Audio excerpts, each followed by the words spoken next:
What happens when a corrupt system targets the wrong disabled veteran?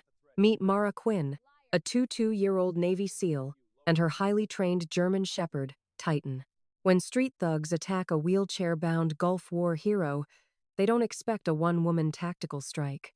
Witness an explosive story of loyalty, tactical precision, and a deadly fight for justice against a multi-billion-dollar conspiracy. Will her elite military training be enough to protect him? Click play to find out. What are you going to do, old man? Going to roll away from us? The slap echoed across the boardwalk. Elliot Grayson's head snapped sideways. Blood trickled from his split lip. His wheelchair rocked as the second punch landed against his ribs. Tourists kept walking. Phones pointed. Nobody moved. 3 young men circled him like wolves, laughing, shoving. One kicked the wheel hard enough to tip him. "Please," Elliot's voice cracked. "I'm a veteran." "Nobody cares what you are." Then a woman's voice cut through everything. Cold, precise, final. "Touch him again, and you won't walk out of here." The tallest thug turned around, saw her, saw the German Shepherd beside her, and laughed. Before you hear what happened next, hit that subscribe button. Stay until the very end of this story, and drop a comment telling me what city you're watching from. I want to see how far this message travels. The woman didn't raise her voice. Didn't need to. I said, "Step back." Mara Quinn stood 15 feet away, 22 years old, dark hair pulled back tight, olive tactical shirt, desert camo pants. No badge visible, no weapon showing, but everything about her posture said military. The German Shepherd at her side, Titan, didn't bark, didn't growl, just watched, focused, like he'd been trained to assess threats before eliminating them. The tallest attacker, maybe 6'3", gym-built, neck tattoos, looked her up and down. "You his girlfriend or something?" "I'm someone giving you a chance to walk away." "Yeah?" He stepped toward her. "What if I don't feel like it?" Elliot tried to straighten himself in the wheelchair. His hands shook. "Miss, don't! They're not worth—" "Sir." Mara's eyes never left the 3 men. "I need you to stay still." The second attacker, shorter, wiry, meth-thin, circled to her left. "Bro, she got a dog. I ain't messing with no dog." "It's just a dog, Marcus." The tall one grinned. "What's it gonna do? Bark at us?" Titan's ears flattened. Still no sound. Mara's voice dropped lower. "Last chance." "Or what?" "Or I make you regret every decision that led you to this moment." The third guy, heavyset, slower, laughed nervously. "Yo, Devin, maybe we should just—" "Shut up, Ray." Devin, the tall one, cracked his knuckles. "I'm tired of people thinking they can tell me what to do." He shoved Elliot's wheelchair again, harder this time. The chair tipped. Elliot hit the pavement with a sickening thud. His head bounced once. A woman in the crowd screamed. Still, nobody moved to help. Mara did. No warning, no theatrical wind-up. She closed the distance in 3 strides. Devin swung at her, wild, telegraphed, all strength and no technique. She redirected his wrist with her left hand, stepped inside his reach, controlled his elbow with her right, and dropped him to his knees in under 2 seconds. His face hit the boardwalk planks hard enough to split his lip. "What the—" Marcus lunged at her from the side. Titan moved, not attacking, positioning, blocking Marcus's path. Teeth visible now, a low rumble building in his chest. Marcus froze. "Oh, hell no." "He won't bite unless I tell him to." Mara kept Devin pinned with one knee against his spine. "But if you move again, I will tell him to." Ray backed up, hands raised. We're done. We're done, okay? No. Mara's voice stayed level. You're not done. You're going to help me get this man back in his chair. You're going to apologize, and then you're going to stay here until the police arrive. Devon tried to twist free. You can't make us. Mara applied pressure to a nerve cluster in his shoulder. He yelped. I can make you do whatever I want. Or Titan can. Your choice. Get him up. Mara nodded toward Elliot. Now. Ray and Marcus moved slowly, carefully lifting Elliot back into his wheelchair. The older man's hands trembled violently. Thank you, Elliot whispered. I thought they were going to... You're safe now, sir. Mara kept Devon pinned. What's your name? Elliot. Elliot Grayson. Mr. Grayson, do you know these men? His eyes widened slightly. Too much hesitation.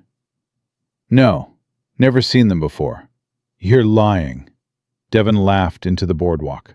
Old man can't even lie right. Shut your mouth, Mara pressed harder. He grunted. Mr. Grayson, I'm Navy. You're Gulf War, judging by the cap. We don't lie to each other. So I'll ask again. Do you know why they attacked you? Elliot's jaw tightened. 40 seconds of silence. Then, I filed a complaint 3 weeks ago against a veterans housing charity. Marcus's head snapped up. Yo, we didn't know about no complaint. Marcus, shut the hell up. Devon spat blood. But it was too late. Mara's expression hardened. What charity? Golden Horizons Veterans Fund. Elliot's voice cracked. They've been stealing disability grants. Federal money meant for housing. I reported them to the Inspector General. And then last week, I got a letter, unsigned, said I should withdraw my testimony or I'd regret it. And you didn't go to the police? I'm in a wheelchair, miss. Who's going to believe me over a non-profit with good PR? Devon started laughing. You really thought you could mess with them? You thought you mattered? Mara yanked him to his feet. Who sent you? I want a lawyer. You'll need a surgeon if you don't answer me. Titan growled. The sound made everyone within 20 feet step back. Devon's confidence cracked. I don't know names, all right? We got paid through an app. Cash transfer. Instructions said rough him up, make him scared. That's it. How much? 500 each. Mara felt something cold settle in her chest. $1,500 to terrorize a disabled veteran, to silence someone who exposed corruption. Who gave you the instructions? Some guy. Never saw his face. He contacted Marcus first. I didn't know, Marcus cut in. I swear, I thought it was just some debt collection thing. Ray nodded frantically. We didn't know he was a vet. We didn't know. You knew enough. Mara's voice could have cut steel. You knew he couldn't defend himself. You knew nobody would help him. You knew exactly what you were doing. Sirens wailed in the distance. Finally. But before relief could settle, a black SUV screeched to a stop at the curb. 2 men stepped out. Older, 40s, maybe 50s, expensive suits, sunglasses. Not cops, not random. One pointed at Elliot. You should have listened when you had the chance. Mara's entire demeanor shifted. Titan, alert. The German Shepherd moved in front of Elliot's wheelchair, stance wide, ready. The second man from the SUV spoke. This doesn't concern you, miss. Walk away. I'm not walking anywhere.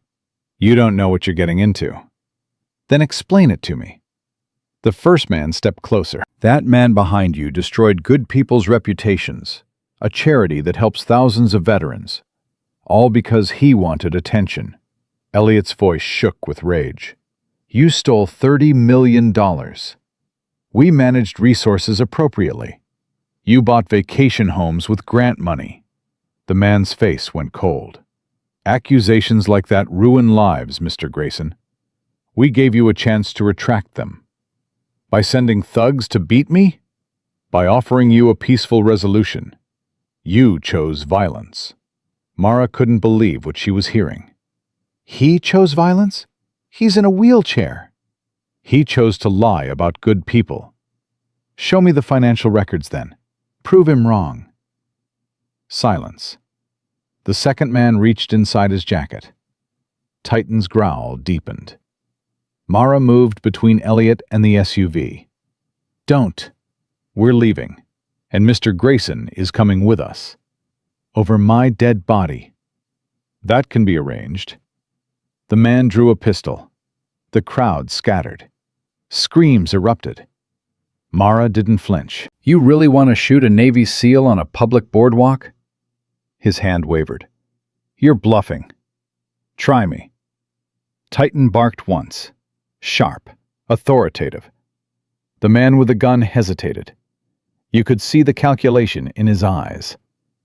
Too many witnesses. Too many phones recording. Too much risk. But he didn't lower the weapon. Last chance, he said. Walk away. I don't abandon people who need help. Then you're as stupid as he is. Behind them, Devon tried to crawl away. Mara's boot came down on his hand. You move, you lose fingers. Everything hung in balance. Gun raised, dog ready, crowd frozen. Then the sirens got louder. 2 police cruisers pulled up. 4 officers emerged, weapons drawn. Drop the gun! Hands where we can see them! The man lowered his pistols slowly, deliberately, like he was doing them a favor. This is a misunderstanding, officers. We're with Golden Horizons Veterans Fund.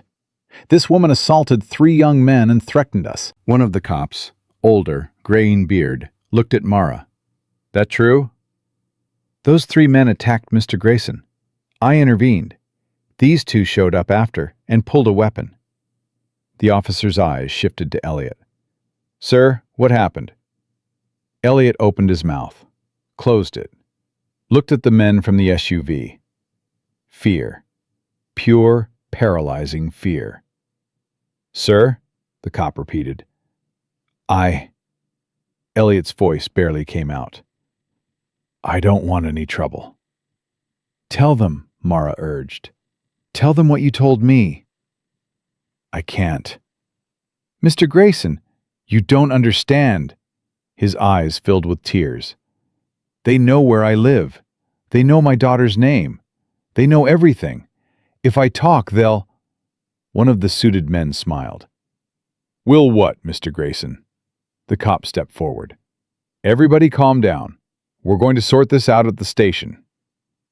That won't be necessary. The first man produced a business card. I'm Roger Haynes, director of Golden Horizons. Call our legal team. They'll explain this is a simple misunderstanding. I still need statements from everyone involved. Of course, we're happy to cooperate. But Mara saw it. The subtle nod Haynes gave to Devon. The way Marcus looked at his phone. This wasn't over. It was just beginning. The police separated everyone, took names, checked IDs. Mara kept Titan close to Elliot's wheelchair. The old veteran was shaking so badly he couldn't hold a water bottle. Why won't you tell them? She asked quietly.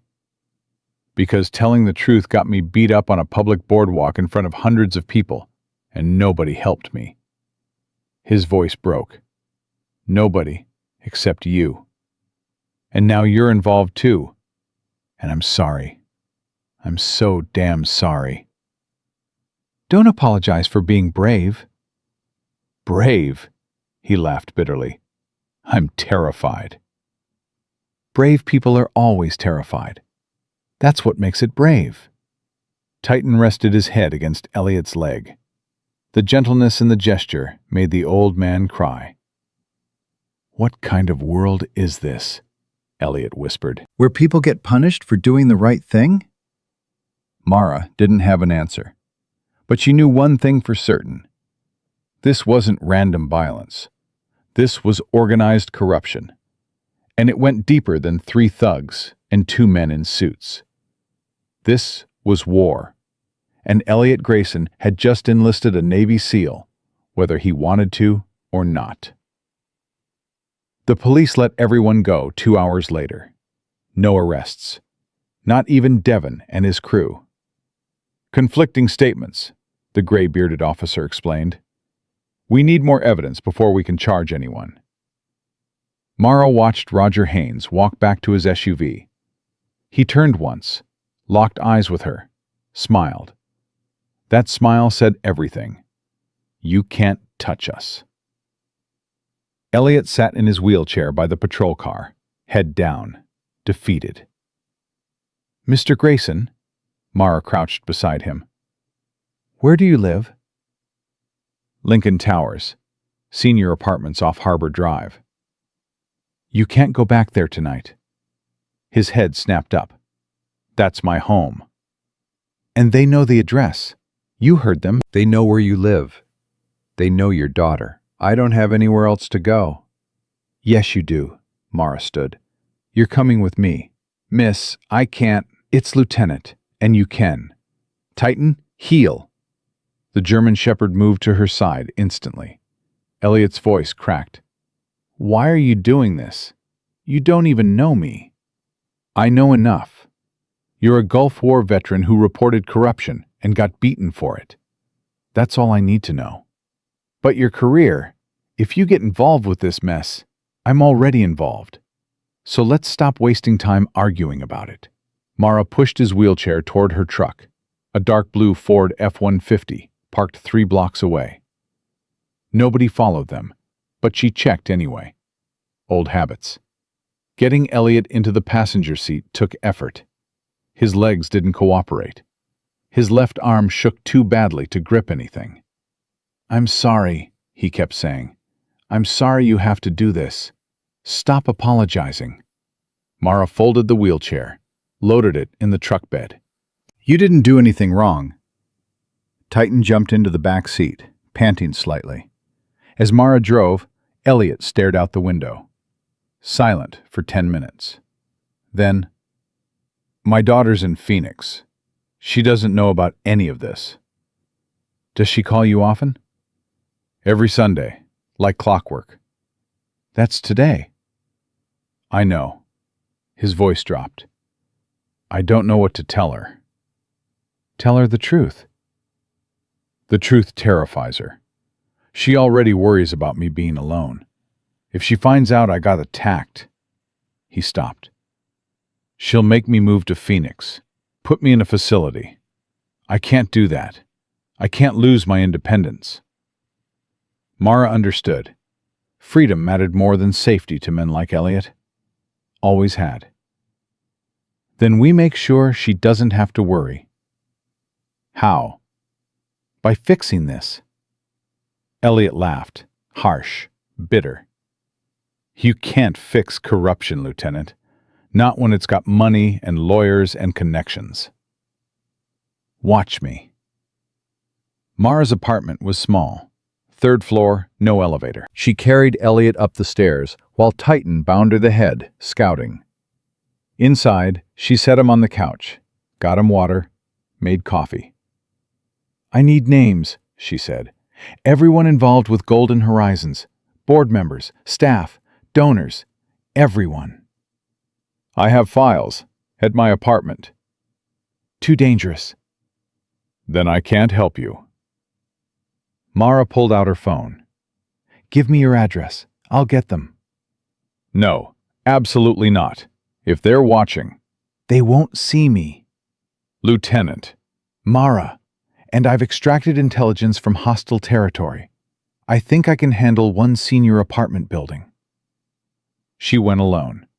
Told Elliot to stay put. Left Titan with him for protection. He won't leave your side, she said. And if anyone tries to come in, he'll know before they touch the door. Elliot looked at the massive German Shepherd. Will he attack? Only if I tell him to, or if you're in immediate danger. He's trained to assess threats independently. That's comforting and terrifying. Good. It should be both. Lincoln Towers looked exactly like she expected. Dated brick exterior, overgrown bushes, security camera at the entrance, probably not working. Mara entered through a side door, propped open with a brick. No alarm. Third floor, Unit 314. The door was unlocked. That stopped her cold. She pulled her phone, texted Elliot. "Did you lock your door this morning?" His response came fast. "Always, double locked. Why?" Someone had been here. Maybe still was. Mara pushed the door open slowly. Silence. No movement. But the apartment had been searched. Drawers pulled out. Cushions slashed. Papers scattered everywhere. They'd torn the place apart. She moved through each room, checked closets, under the bed, behind the shower curtain. Empty. Whoever did this was already gone. The files Elliot mentioned were missing. Completely. Not even scraps left behind. But searchers always miss something. Mara checked the freezer. Nothing. The toilet tank. Nothing. Then she saw it. A heating vent in the bedroom. Loose screws. Inside, a flash drive wrapped in plastic. She pocketed it, photographed the apartment's destruction, and left the same way she came. Back at her place, Elliot's face went white when she showed him the photos. "They destroyed everything." "Not everything." Mara held up the flash drive. "What's on this?" His eyes lit up. "Financial records. Everything I submitted to the Inspector General. Bank transfers, shell company registrations, forged invoices. Proof they've been stealing for 4 years." "Why didn't you give this to the police?" "Because half the board has connections to local law enforcement. Donations, fundraisers, golf buddies. I couldn't risk it disappearing into evidence and never being seen again." Mara plugged the drive into her laptop. Hundreds of files, spreadsheets, PDFs, email chains. And it was damning. Golden Horizons Veterans Fund had received $83 million in federal grants over 4 years. Only $19 million went to actual veteran housing. The rest? Offshore accounts, luxury property purchases, consulting fees to companies that didn't exist. "My God," Mara whispered. "How did you even find this?" "I worked in accounting before my injury. Numbers don't lie. I noticed discrepancies in their annual report. Started digging. Requested public records. Found more holes. The deeper I went, the worse it got." "And nobody else noticed?" "People see what they want to see. Golden Horizons has great PR. They hold charity galas, post feel-good stories on social media, get endorsements from politicians. Who's going to question them?" "You did." "And look where that got me." He gestured to his destroyed apartment photos. Beaten, threatened, and homeless. "You're not homeless. You're protected." "For how long? You can't babysit me forever, Lieutenant." "I can until we expose this." "How?" "The police won't help. The media won't touch it without multiple sources. The Inspector General's office takes months to investigate. I'll be dead before anything happens." Mara sat back. He was right. Traditional channels wouldn't work fast enough. She needed leverage. Immediate, undeniable leverage. Her phone buzzed. Unknown number. The text read, "Tell Elliot to withdraw his complaint by tomorrow, or his daughter in Phoenix learns what happened to her mother." Elliot's face drained. "What does it say?" Mara showed him. His whole body started shaking. "My wife. She died 7 years ago. Car accident. But Emily, my daughter, she doesn't know the truth. She thinks it was just bad luck." "What really happened?" "The brakes failed. Police ruled it mechanical failure. But Sarah had the car serviced 2 days before. Everything was fine. And then his voice broke. If Emily finds out someone killed her mother, it'll destroy her. Did you suspect Golden Horizons back then? No, I didn't even know they existed until 2 years ago. But now, he looked at the flash drive. Now I wonder if I was asking too many questions even then. If Sarah died because I was getting too close to something. Mara felt rage building. Cold. Focused. Operational. We're not backing down. Lieutenant, they'll hurt Emily. Not if we move first. How fast can you get in touch with your daughter? She's at church. Won't have her phone on until after service. When does service end? 2 hours. Good. That gives us time. Mara opened a new browser, started typing. I'm going to send this flash drive to 3 journalists simultaneously. Major outlets. People who can't be bought. They'll kill us before the story runs. Not if we go public first. Right now, social media, every platform, full transparency. Elliot stared at her. You're serious? Completely. We record a video. You explain everything. Show the evidence.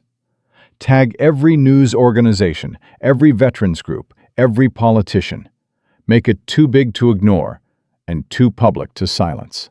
That'll make me a target. You're already a target. This makes you too visible to kill quietly. He was quiet for 90 seconds. Thinking. Calculating. Then, okay, let's do it. They set up Mara's laptop camera. Titan lay at Elliot's feet, visible in the frame. Elliot took a breath, looked directly at the lens. My name is Elliot Grayson. I'm a disabled Gulf War veteran. And today, 3 men beat me in public because I exposed corruption in Golden Horizons Veterans Fund. He spoke for 11 minutes, showed documents on screen, named names, detailed the fraud, explained the intimidation. His voice shook, but he didn't stop. Mara uploaded it everywhere. Facebook, Twitter, Instagram, TikTok. Tagged every major news outlet, every veterans organization, congressional oversight committees. Within 20 minutes, the video had 4,000 views. Within an hour, 40,000. By evening, it went viral.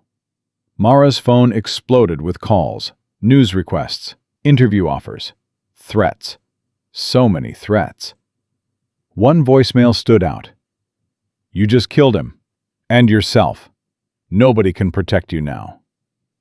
Elliot heard it. Maybe this was a mistake. No, this was survival. Mara deleted the voicemail. They can't make you disappear if 1 million people are watching. But they can still hurt us. Let them try. Titan's ears perked up. He moved to the door. Low growl. Mara grabbed her sidearm from the bedroom. Checked the window. A black SUV idled at the curb. Same one from the boardwalk. Get away from the windows, she ordered. Elliot wheeled backward. Are they coming up? Not yet. Just watching. For how long? As long as it takes to scare us. But Mara wasn't scared. She was ready. Her phone rang. Private number. She answered. Lieutenant Quinn. Roger Haynes' voice came through. Calm. Almost friendly. That video was a very stupid move. Looked pretty smart from where I'm sitting. 250,000 views and climbing. Views don't protect you. They make you famous. And famous targets die in memorable ways. Is that a threat? It's a prediction. You inserted yourself into something you don't understand. I understand fraud. I understand intimidation. And I understand cowards who beat disabled veterans. Haynes laughed. You think you're a hero, but you're just collateral damage waiting to happen. Then come try to damage me. I'll be here. Oh, we will. But not tonight. Tonight we let you think you've won. Tomorrow, we'll show you what losing really looks like." He hung up. Elliot looked at her. "What did he say?" "That they're coming." "When?" "He didn't specify." "What do we do?" Mara checked her weapon. Full magazine, one in the chamber. "We wait. We watch. And we don't back down." Outside, the SUV finally pulled away. But Mara knew they'd be back. Elliot's daughter called at 9 p.m. He stared at the phone like it might explode. 3 rings. 4. "Answer it," Mara said. "I can't. She'll hear it in my voice. She always does." "Then she'll hear strength, not fear." He answered on the 6th ring. "Emily?" "Dad! Oh my God, are you okay? I just saw... Someone sent me a video. You were attacked? Why didn't you call me?" Mara could hear her panic through the speaker. Elliot closed his eyes. "I'm fine, sweetheart. I'm safe." "Safe? Dad, you got beaten, and you're all over the internet saying some charity tried to kill you." "Not tried. They just wanted to scare me." "Well, it worked. I'm scared. I'm booking a flight right now. I'll be there tomorrow morning." "No, Emily, don't argue with me. You're not staying there alone." "I'm not alone. I'm with someone who's helping." Silence. Then, "Who?" Elliot looked at Mara. She nodded. "A Navy SEAL. She stopped the attack. She's keeping me safe." "A Navy SEAL? Dad, what is happening? This sounds insane."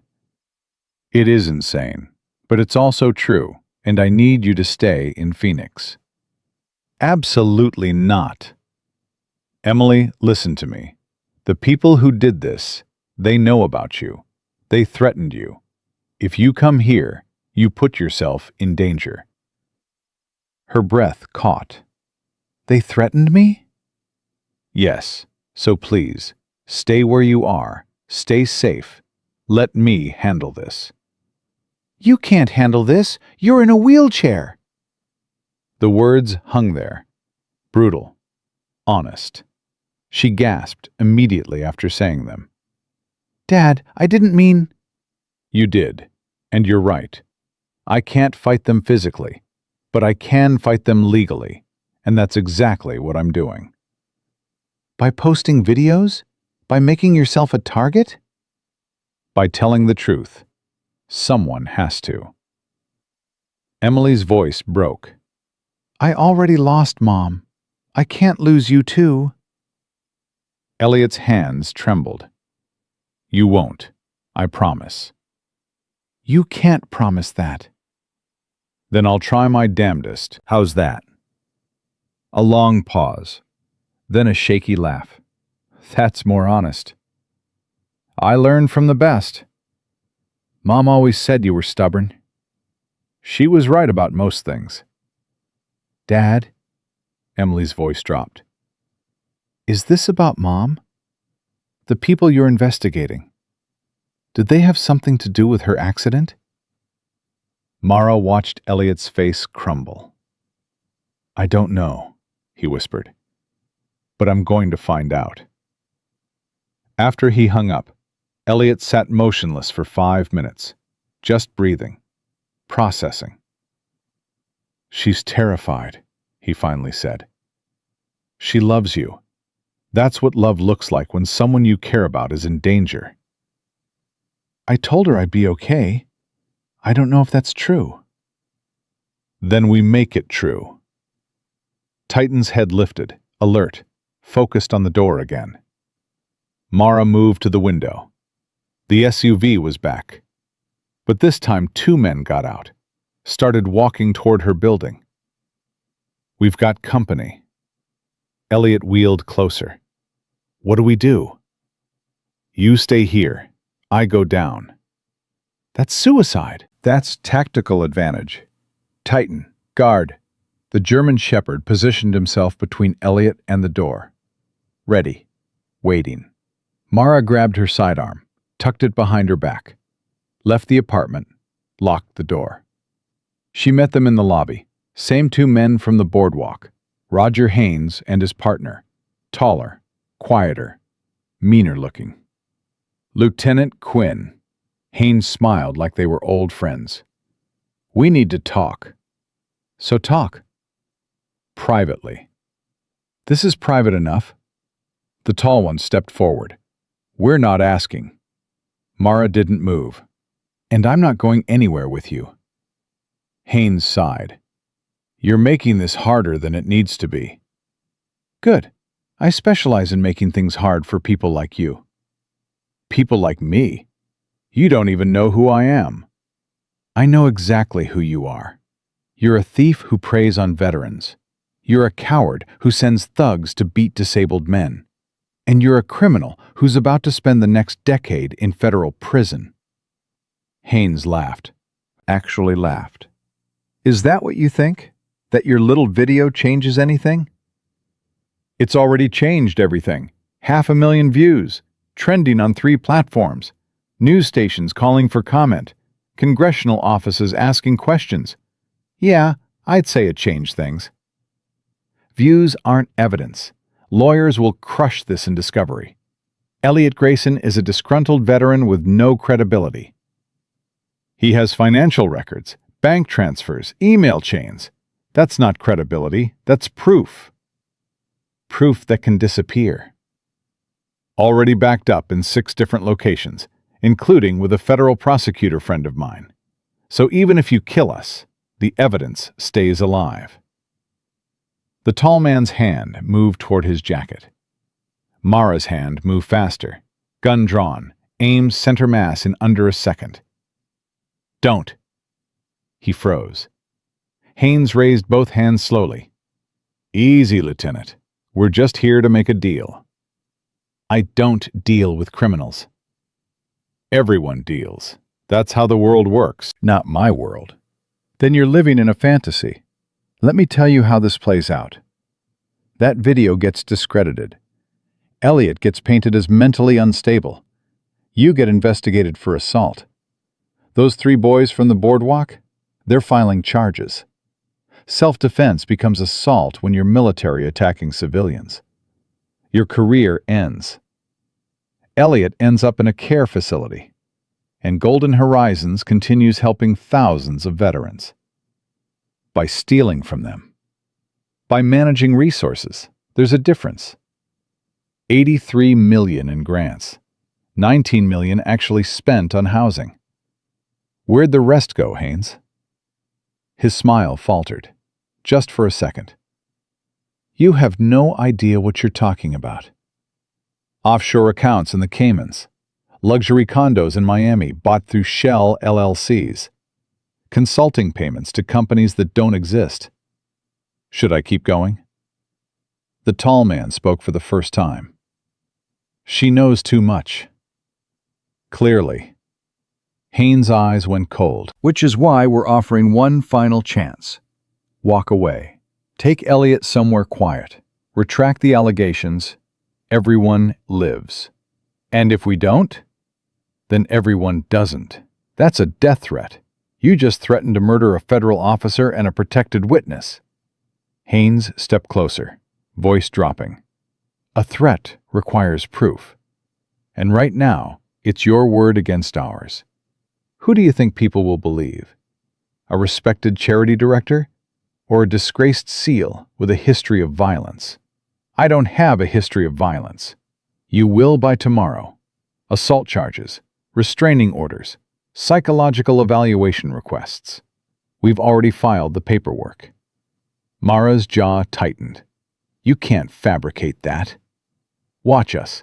We have lawyers on retainer who could make Jesus look like a war criminal. What chance do you think you have? The truth. The truth is whatever we say it is.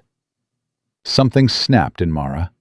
Not her discipline, not her training, but her patience. Get out. Excuse me? I said get out of my building before I arrest you for trespassing, criminal threats, and conspiracy to commit murder. You're not a cop, Lieutenant. You have no authority here.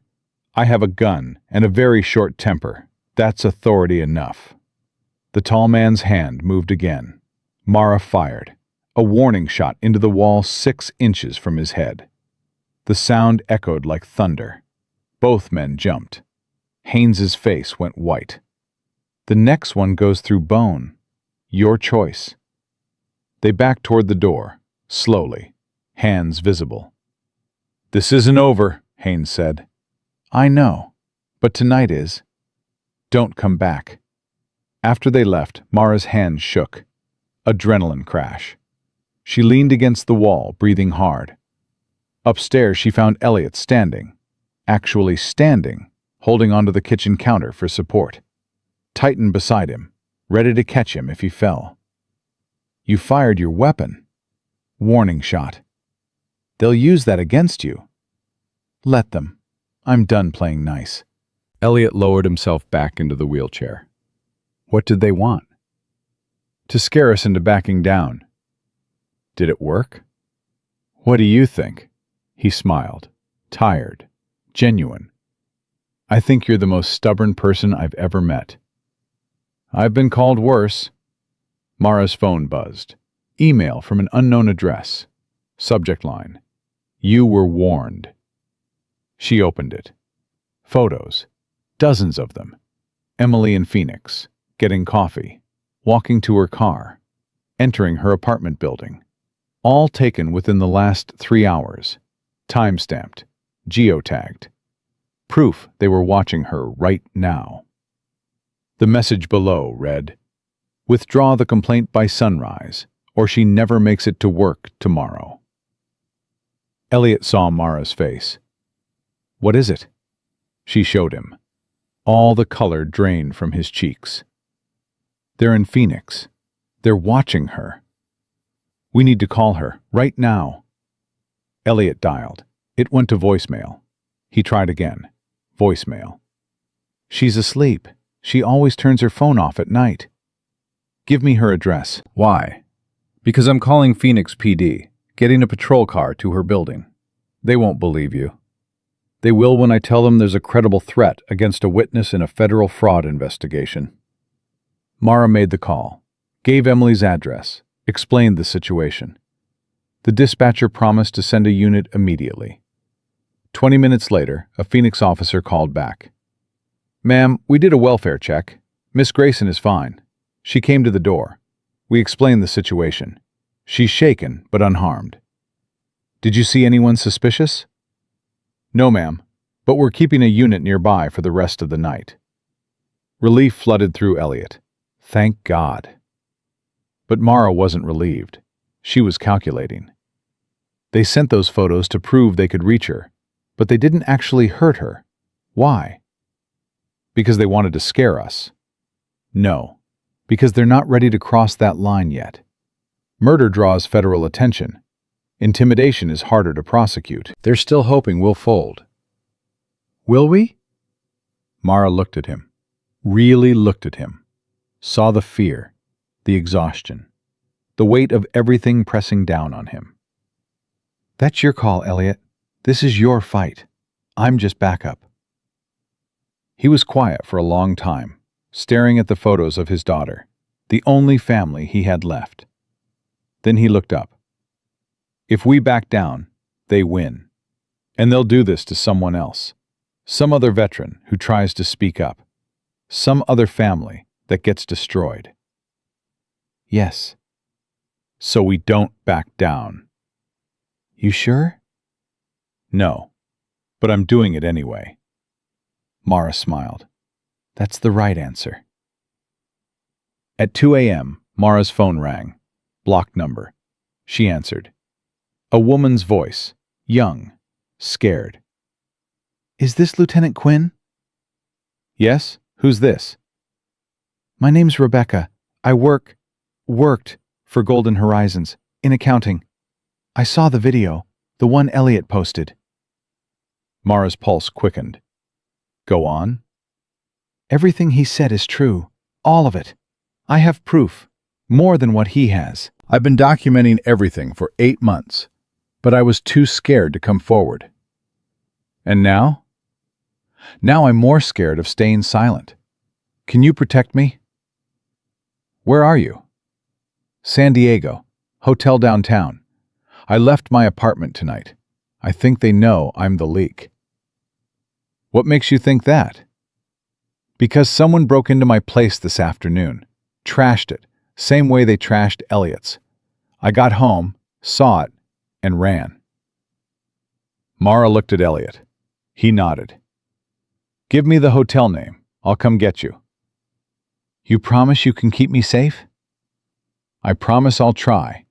That's all anyone can promise. Silence. Then, Holiday Inn on Pacific Highway, room 412. Please hurry. Mara grabbed her keys. Elliot, you stay here with Titan. Lock the door. Don't open it for anyone. You're going alone? It's safer that way. Titan will protect you. I'll be back in an hour. She was out the door before he could argue. The drive took 15 minutes. Mara parked 3 blocks away, approached on foot, checked sightlines, watched for tails. Hotel lobby was empty, except for a night clerk, half asleep at the desk. 4th floor, room 412. Mara knocked softly. Rebecca? It's Lieutenant Quinn. No answer. She knocked again. Rebecca? Still nothing. Every instinct screamed danger. Mara tried the door. Unlocked. She pushed it open slowly.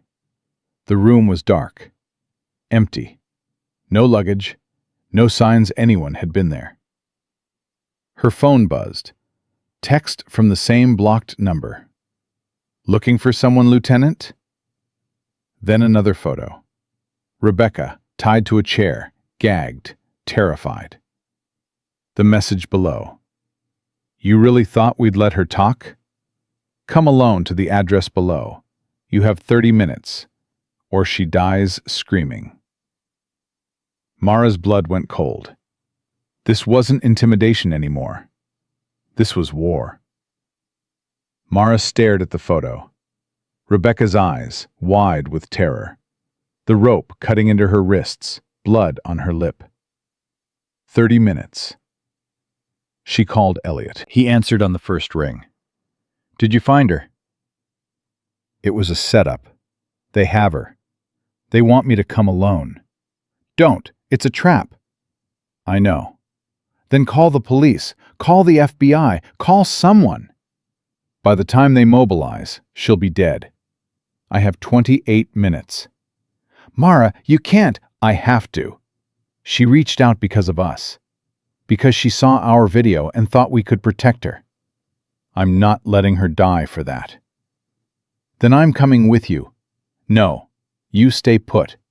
If this goes wrong, you're the only one who can finish this. The flash drive, the evidence. You make sure it gets to the right people. Elliot's voice cracked. Don't talk like you're not coming back. I'm coming back. But if I don't, you know what to do. She hung up before he could argue. The address led to an abandoned warehouse off National Avenue. Industrial district. No cameras. No witnesses. Perfect place for murder. Mara arrived with 4 minutes to spare. Checked her weapon. Full magazine. 1 spare. Not enough if they brought an army. She texted the number. I'm here. The response came instantly. Walked through the front door. Hands visible. No weapon. No phone. She typed back. I see Rebecca first. Proof of life. A video arrived. 10 seconds. Rebecca, crying, mumbling through the gag. Alive. Terrified. Behind her, someone laughed. Mara left her phone in the truck. Not her gun. That stayed tucked in the small of her back, hidden under her jacket. The warehouse door creaked open. Darkness inside. Emergency lights casting long shadows. Hands up, Lieutenant! Roger Haynes's voice echoed from somewhere deep in the building. Mara raised both hands, walked forward slowly. Fluorescent lights flickered on. She was in a large, open space. Concrete floor, rusted machinery. And in the center, Rebecca, tied to a metal chair. 5 men stood around her. Haynes, his tall partner, Devon and his 2 friends from the boardwalk, all armed now, pistols drawn. "That's far enough," Haynes stepped forward. "See? She's alive, just like we promised." "Let her go." "Not yet. First, we talk about the future." "There's nothing to talk about." "I disagree. You've caused significant problems for us, Lieutenant. That video has generated uncomfortable attention. Donors are asking questions. Board members are nervous. You've disrupted a very profitable operation." "Good. But it's not fatal. Not yet. See, public attention is fickle. This story will fade. People will forget. And we'll continue our work. Stealing from veterans. Reallocating resources. Someone has to make difficult decisions about how money gets spent. And you decided to spend it on mansions and offshore accounts." Haynes smiled. "I decided to be compensated for my efforts. Is that so wrong?" "When you're stealing from disabled veterans? Yes." "Disabled veterans who would waste that money anyway. We provide real services, housing, programs, support networks. We just take a reasonable management fee." $64 million isn't reasonable. His smile faded. "You've done your homework." "Elliot did his homework. I'm just finishing it." "Elliot Grayson is about to have a very unfortunate accident. Gas leak in his apartment. Tragic. A disabled veteran, living alone, unable to escape. Very sad." Mara's blood turned to ice. "If you touch him, you'll what? You're in no position to threaten anyone, Lieutenant. You walked into my warehouse, alone, unarmed. You think I'm unarmed?" "I think you're stupid enough to try something. Devon, search her." Devon approached, gun raised, reached behind her back, found the pistol, pulled it free. "Told you," Haynes laughed. "Navy SEALs think they're invincible, but you bleed just like everyone else." Mara stayed calm. "What do you want?" "Retraction. Public apology. You and Elliot admit you were wrong. Mentally unstable. The beating traumatized you both. You fabricated evidence to get attention. Nobody will believe that." "They will when you say it on camera, when you show remorse, when you beg for forgiveness." "And then you kill us anyway." "No. Then you disappear. Quietly. Maybe a nice facility for Elliot. Somewhere comfortable. Somewhere he can't cause trouble. And you? Dishonorable discharge. Court-martial for assault. Prison. Your choice." Rebecca made muffled sounds through the gag, eyes wild, trying to say something. "What about her?" Mara asked. "She's insurance. If you cooperate, she lives. If you don't, she dies first. And we make you watch." "You're a coward, Haynes." "I'm a realist. The world runs on money and power. I have both. You have neither. Simple math." Mara glanced at Rebecca again. The young woman was shaking her head frantically, trying to communicate something. Then Mara saw it. Rebecca's hands, tied behind the chair. Not just tied, holding something. A small object. Phone? Recorder? She'd been recording this entire conversation. Smart girl. Mara needed to keep Haynes talking. "Who killed Elliot's wife?" Haynes paused. "What?" "Sarah Grayson. 7 years ago. Car accident. Brake failure. Was that you?" "I don't know what you're talking about." "You're lying. Elliot started asking questions back then about veteran charity fraud. Different organization, same game. She died 2 days after he filed a complaint. Convenient timing." Haynes' face went dark. That was before my time. But you know who did it. Silence. The tall man spoke up. Boss, we don't need to answer her questions. No, Marcus, I want to hear this. Haynes stepped closer to Mara. You think you've figured something out? Some grand conspiracy? I think corruption in veteran charities has been going on for decades. I think people like you have been stealing billions. And I think anyone who threatens to expose you ends up dead. Interesting theory. Prove me wrong. Haynes stared at her for a long moment. Then he laughed. Actually laughed. You know what? You're partially right. There is a system, a network. Organizations that coordinate, that share resources, that protect each other. And yes, sometimes people who threaten that system have accidents. But Sarah Grayson? He shook his head. That really was an accident. Wrong place, wrong time. Bad luck. I don't believe you. I don't care what you believe.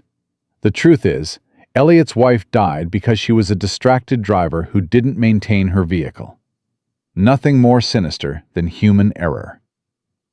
Mara saw Rebecca's eyes. The woman was shaking her head again, harder. She knew something. What about the others? Mara pressed. How many veterans have you silenced over the years? None. We don't kill veterans. That would be counterproductive. But you kill witnesses. Witnesses who threaten the greater good? Sometimes. Rarely. Only when absolutely necessary. And Rebecca is necessary? Rebecca stole confidential financial documents. She violated her employment contract. She committed corporate espionage. Yes, that's necessary. Rebecca made desperate sounds through the gag. Haynes walked over to her, pulled the gag down. You have something to say? He's lying, her voice came out hoarse. Sarah Grayson didn't die in an accident. I found the records, payments to a mechanic in 2018, $50,000, the week before her car failed. I have proof. The warehouse went silent. Haynes's face changed. Surprise. Then anger. Then something colder. Where are these records? Already sent them to the FBI, to journalists, before you grabbed me. You think I'd come here without insurance? Haynes pulled his phone, made a call. Check her email. Everything. Now. Pause. I don't care if it's 3 a.m. Do it now. He hung up, turned to Rebecca. You're bluffing. Try me. Even if you sent files, we have lawyers who will bury them in litigation for years. Not if they're already public. I scheduled them to auto-publish in 6 hours, unless I cancel it, which I can't do while I'm tied to a chair. Mara felt admiration. This woman had outplayed them. Haynes looked at the tall man. Marcus, verify that. Marcus started typing on his phone. 30 seconds later. Boss, there's a countdown timer on her blog. File scheduled to publish at 8 a.m. I can't access them. They're password protected. What password? Rebecca smiled through the blood. Wouldn't you like to know? Haynes pulled his pistol, put it to her head. Tell me, now. Shoot me, and those files publish anyway. You lose either way. Maybe I don't care about losing. Maybe I just want you dead. Then you're stupider than I thought. He hit her, hard. The chair tipped over. Rebecca screamed. Mara moved. Training took over. She pivoted, grabbed Devon's wrist as he raised his gun, twisted the weapon free, shot Marcus in the leg. Marcus went down screaming. Devon swung at her. She ducked, drove her elbow into his throat, kicked his knee sideways. He collapsed. The other two thugs from the boardwalk raised their weapons. Mara fired twice. Both men dropped. Not dead, Leg shots. Neutralizing, not killing. Haynes still had his gun to Rebecca's head. The chair was on its side, Rebecca trapped beneath it. "Don't move or she dies!" Mara aimed at him. Center mass, 20 feet. Easy shot. "You move and you die." "Mexican standoff, Lieutenant, except I'm the only one willing to pull the trigger." "Are you sure about that?" "I've never killed anyone. You've killed dozens. Who's really the monster here?" "The person stealing from veterans and beating disabled men." "I'm a businessman. You're a trained killer. Who does society really fear?" Mara's finger tightened on the trigger. "Last chance. Put the gun down." "Or what? You shoot me, my finger twitches. She dies anyway. You willing to make that trade?" Rebecca's voice came weak from the floor. "Shoot him. The files are real. They'll publish anyway. Don't let him win." "Shut up." Haynes pressed the gun harder against her skull. Mara calculated angles, distances, odds. Then Rebecca did something unexpected. She spit in Haynes's face. He recoiled instinctively, just for a second. Gun moved 6 inches to the left. Mara fired. The bullet hit Haynes's shoulder, spun him around. His gun clattered across the concrete. Mara was on him in 2 strides, kicked the weapon away, pressed her boot against his bleeding shoulder. He screamed. "Who killed Sarah Grayson?" "I told you, it was an accident." She pressed harder. "Who paid the mechanic?" "I don't know." "Rebecca said you have records, names, payment trails. Give them to me." "They're encrypted. I can't access them from here." "Then you better hope the FBI is feeling merciful when they arrest you." Sirens wailed outside, getting closer. Mara had called them before entering, told them to wait 10 minutes, then breach. Perfect timing. She untied Rebecca, helped her stand. The woman was shaking, but alive. "You okay?" "Better than him." Rebecca looked at Haynes, bleeding on the floor. "The files are real. Everything I said. Payment records, kill orders, names of everyone involved. It goes back 20 years. Dozens of organizations, hundreds of victims." "How did you get all this?" "I'm an accountant. I follow money. And when you follow dirty money long enough, you find bodies." Police flooded in, guns drawn, shouting commands. Mara lowered her weapon, raised her hands. "Lieutenant Mara Quinn, Navy. These men are under arrest for kidnapping, assault, and conspiracy to commit murder." The lead officer recognized her from the viral video. "You're the one from the boardwalk." "That's me. You always attract this much trouble?" "Only when I'm helping people." They arrested everyone. Haynes screaming about lawyers, Marcus crying about his leg, Devon unconscious from the throat strike. Rebecca gave her statement to the police, told them about the files, the evidence, the network of fraud spanning 2 decades. "This is bigger than Golden Horizons," she said. "This is nationwide, maybe international, and I have everything documented." The detective looked overwhelmed. "This is going to take months to investigate." "Then you better get started." Back outside, Mara called Elliot. "We're alive." His sob of relief was audible. "Thank God. Thank God. I thought, when you didn't call." "I'm fine. Rebecca's safe. Haynes is in custody. It's over." "Is it? Really?" Mara looked at Rebecca, being loaded into an ambulance. Looked at the warehouse where 5 men had tried to kill them both. "No," she admitted. "It's not over. But we won tonight. That counts for something." "What happens now?" "Now we finish this. Rebecca has evidence on everyone involved. We're going to bring down the whole network." "That could take years." "Then we take years. I'm not stopping until every single person who steals from veterans is behind bars." Elliot was quiet for a moment. Then, "You're one hell of a woman, Lieutenant." "Just doing my job." "Your job is fighting wars overseas. This is above and beyond." "This is a war too, just a different battlefield." The sun was rising when Mara finally got back to her apartment. Elliot was waiting. So was Titan, who nearly knocked her over with his greeting. "Easy, boy. I'm okay." Elliot wheeled close, grabbed her hand, squeezed hard. "I was terrified I'd lost you." "Takes more than 5 thugs and a corrupt charity director to kill me." "Don't joke, please. I've already buried one person I care about. I can't do it again." The weight of his words hit her. She crouched beside his wheelchair. "I'm not going anywhere. We're seeing this through. Together." "Promise?" "Promise."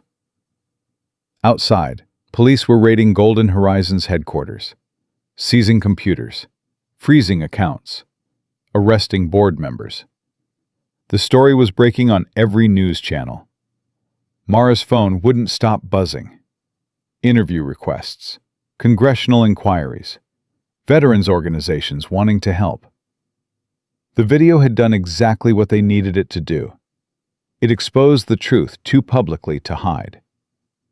But Mara knew this was just the beginning.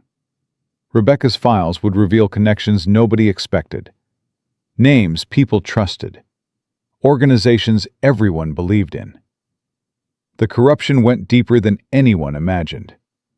And somewhere out there, the people at the very top were already planning their next move. Rebecca's files published at 8 a.m. exactly. Mara watched it happen on her laptop. Elliot beside her, Titan at their feet. The website crashed within minutes from traffic. Too many people trying to access it simultaneously. But the damage was done. Screenshots spread faster than wildfire.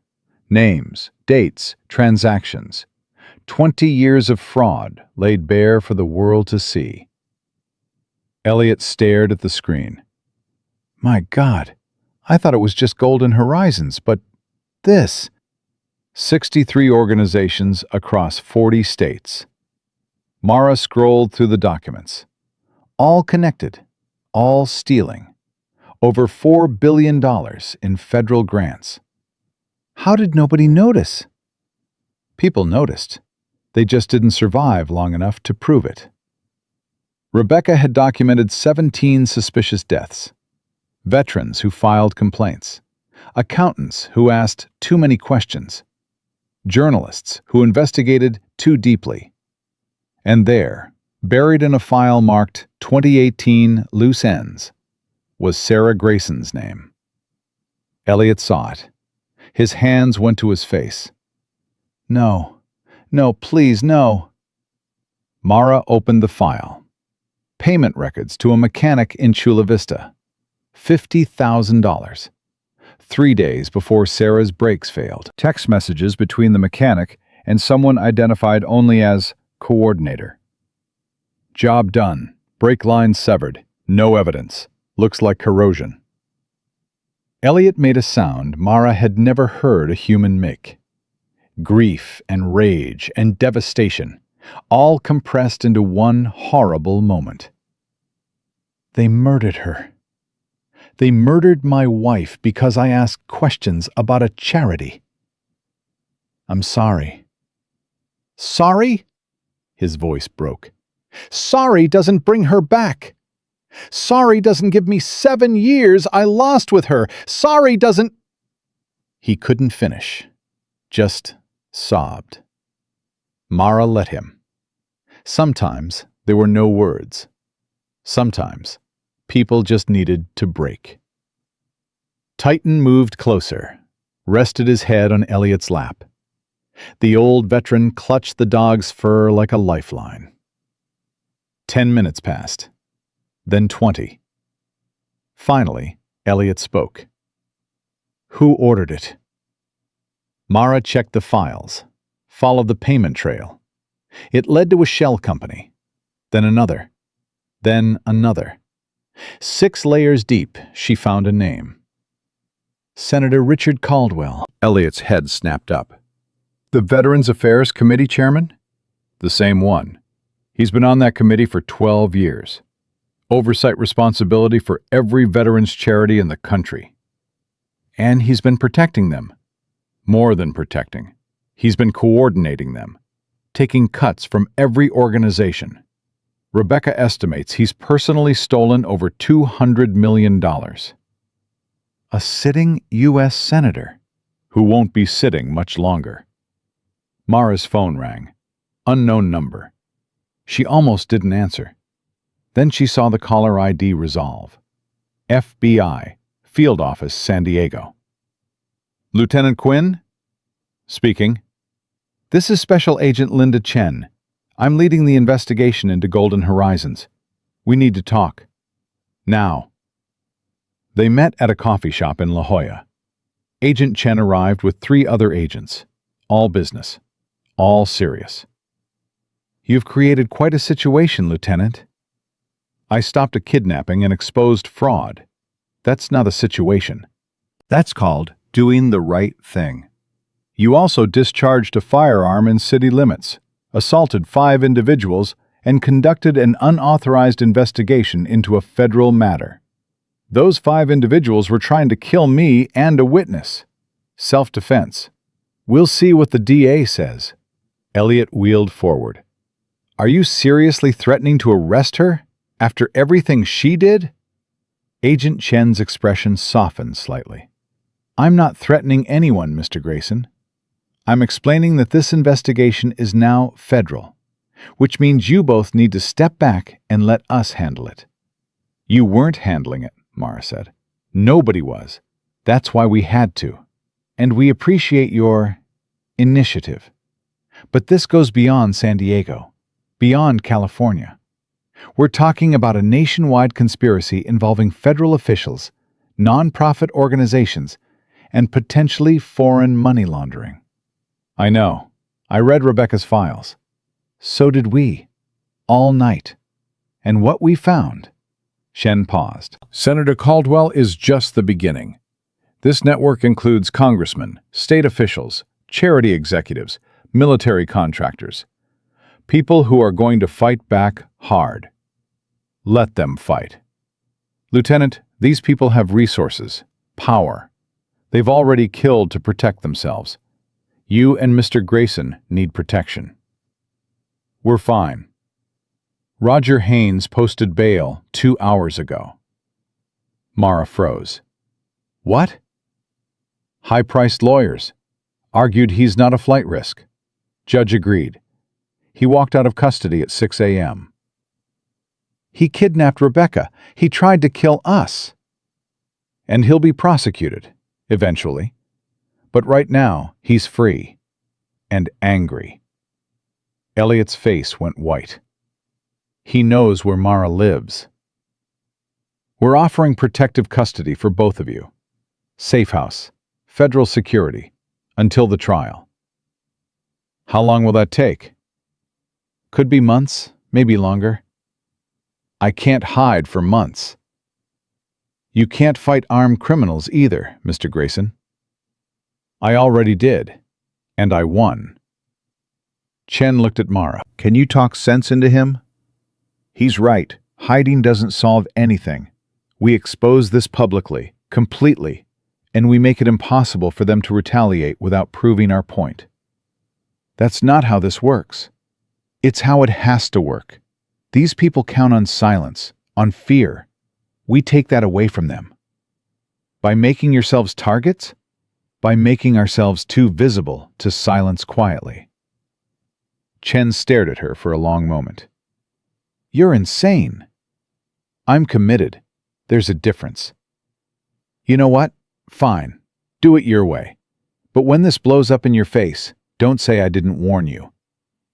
She stood to leave, then stopped. For what it's worth, Lieutenant, I hope you're right. Someone needs to burn this network to the ground. Might as well be you. After the agents left, Elliot turned to Mara. What now? Now we go public. Again. Bigger this time. How much bigger? Congressional testimony, national news. We turn this into the biggest scandal in veteran affairs history. They'll try to stop us. Let them try. That afternoon, Mara got a call from CBS News. They wanted an exclusive interview. Prime time.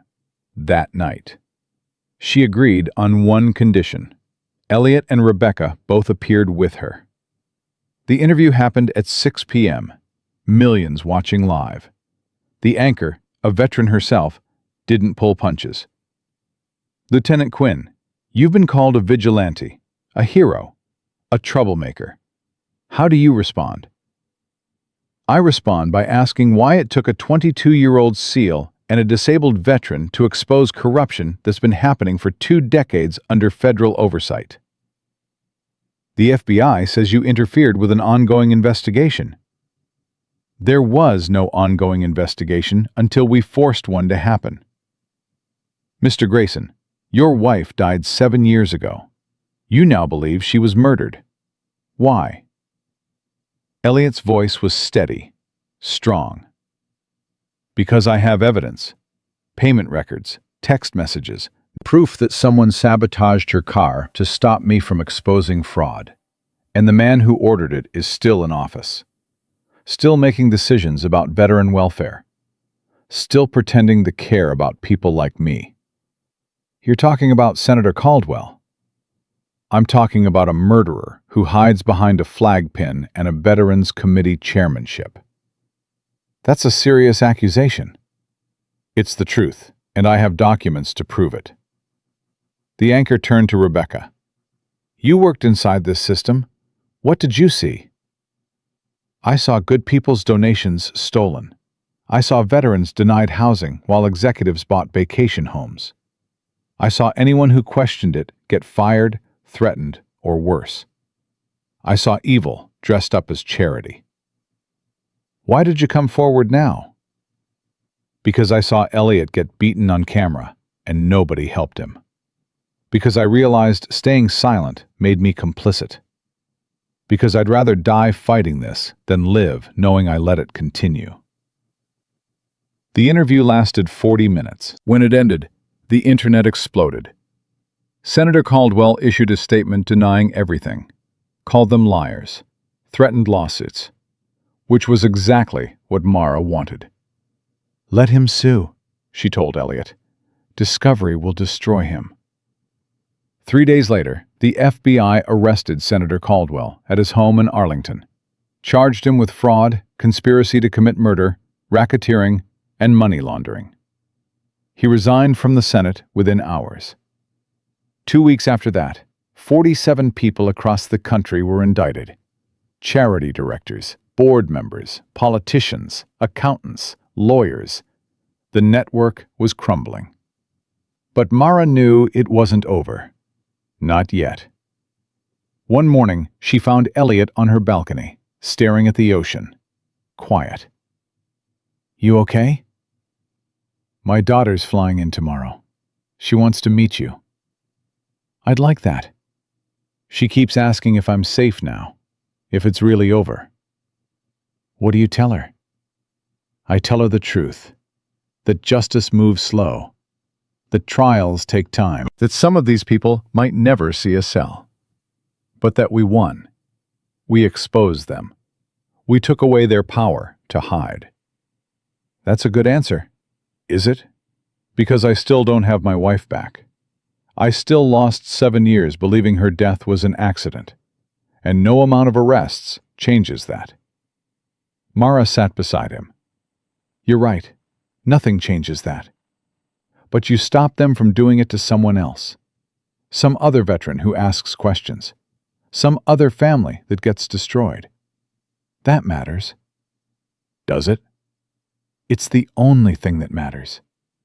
Elliot was quiet for a long time. Then, Sarah would have liked you. She always said the world needed more people who give a damn. Sounds like she was smart. The smartest person I ever knew. He smiled, sad but genuine. She used to say that courage isn't about being fearless. It's about being terrified and doing it anyway. She was definitely smart. A week later, Mara returned to duty. Her commanding officer called her in. "You've been cleared of all charges, self-defense ruling, justified use of force. But, Lieutenant, you need to understand, what you did was reckless. You could have been killed. Someone had to do something. That's not your job." It became my job the moment I watched 3 men beat a disabled veteran and nobody stopped them. The officer sighed. "You're a hell of a SEAL, Quinn, but you're also a pain in my ass." "I've been called worse." "I'm sure you have." Dismissed. Mara walked out, found Titan waiting in the hall, scratched his ears.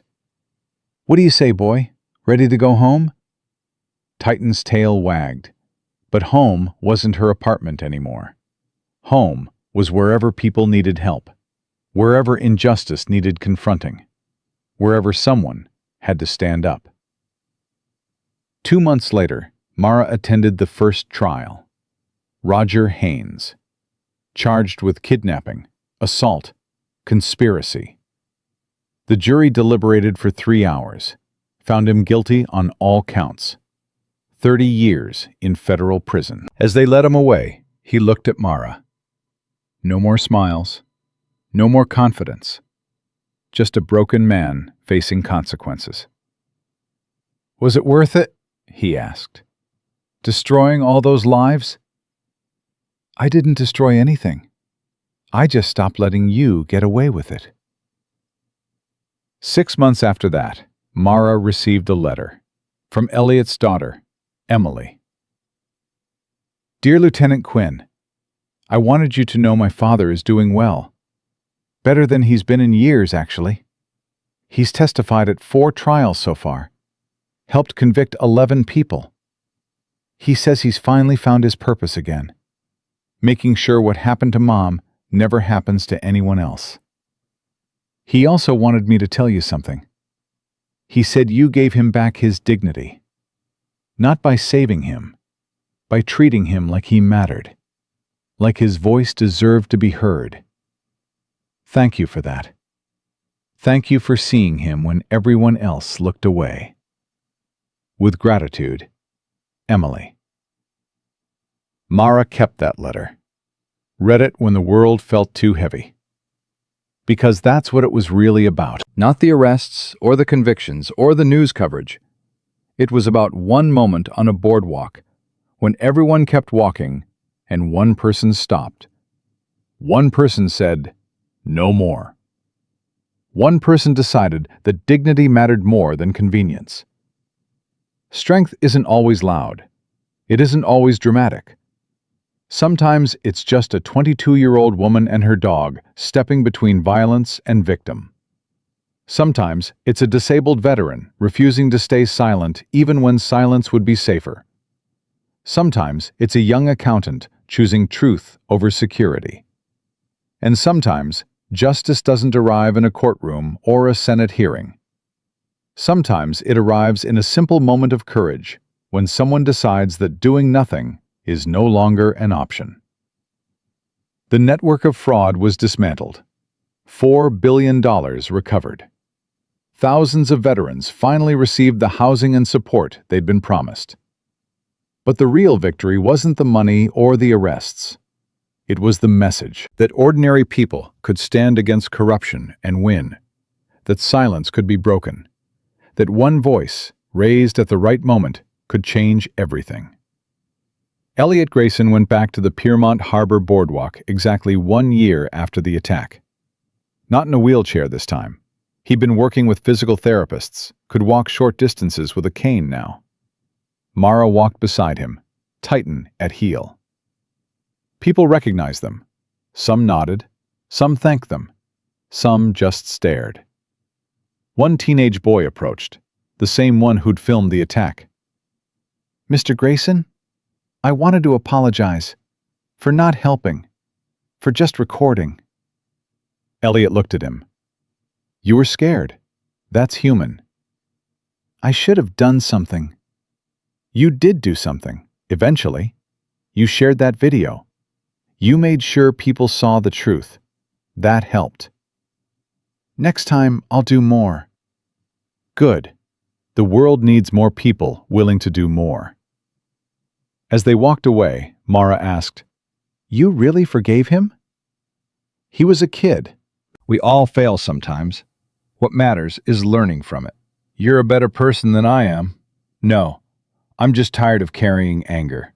Life's too short. They stood at the railing, watching the ocean, the same spot where everything started. You ever think about that day? Elliot asked. About how close it came to going differently? Every day. What if you hadn't been there? Someone else would have stepped up. You don't really believe that. Mara was quiet. No, I don't. But I want to. I want to believe that people are fundamentally good, that they'll do the right thing when it matters. And when they don't, then we do it for them. Titan barked once, alert, not aggressive, just present, reminding them he was there, ready, always. Because that's what loyalty looked like, what protection looked like, what standing beside someone meant. No conditions, no hesitation, just steady, unwavering presence when the world turned dark. Elliot reached down, scratched Titan's head. Good boy. Best damn dog I've ever known. Mara smiled. Second best. He's still mine. Fair enough. They stood there until sunset, not talking, just being. Two people who'd fought together, bled together, won together. And in that moment, standing on the boardwalk where it all began, they understood something profound. Justice wasn't about perfection. It wasn't about winning every fight or saving every victim. It was about showing up when showing up mattered most. It was about refusing to walk past suffering just because helping was inconvenient. It was about believing that one person's courage could inspire 1,000 others. The world was full of Roger Haynes. People who took advantage, people who hurt the vulnerable, people who counted on silence and fear.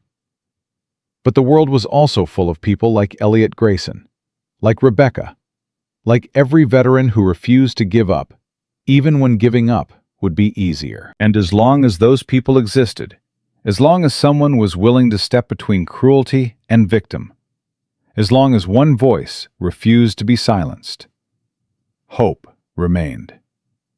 Not the easy kind, not the kind that came without cost, but the real kind. The kind built on sacrifice and courage and the absolute certainty that some things were worth fighting for. Mara Quinn didn't save Elliot Grayson that day on the boardwalk. They saved each other. And together, they proved that ordinary people wielding nothing but truth and determination could bring down empires of corruption. Because strength isn't measured in rank or weapons or power. It's measured in the choice to act when everyone else walks away. And on that choice, everything else is built.